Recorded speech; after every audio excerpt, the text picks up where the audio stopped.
Yang kita lawan bukan soal hukum. Yang kita lawan adalah hukum digunakan untuk alat kepentingan kekuasaan. Dan hukum digunakan untuk kepentingan pribadi. Dalam hal ini adalah Joko Widodo.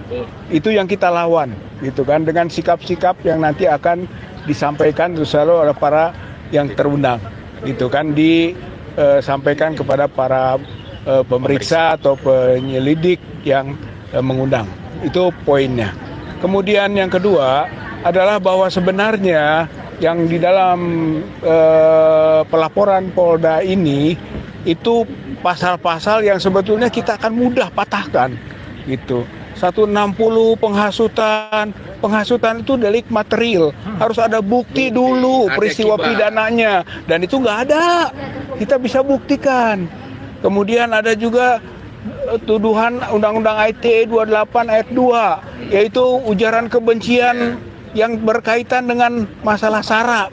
SARA apa yang kita singgung? Nggak ada suku, agama, ras, antar golongan, tidak ada. Gitu, sebenarnya dengan mudah kita bisa patahkan. Kemudian juga 28 ayat 3 soal kebohongan yang menimbulkan kerusuhan. Rusuh apa? Gitu.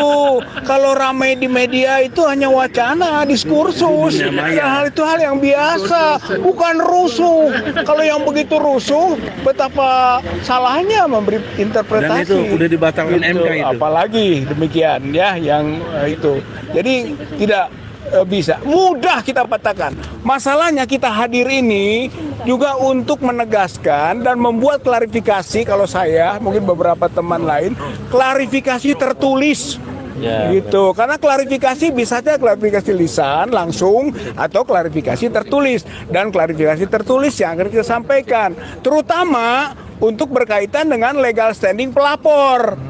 Pelapor ini tidak punya kepentingan, tidak ada hubungan dengan soal ijazah palsu, bukan korban, bukan orang yang dirugikan, gitu. Sedangkan masalah kita semua ini masalah dugaan ijazah palsu yang dilakukan oleh Joko Widodo. Itu yang diproses di Bareskrim saat ini.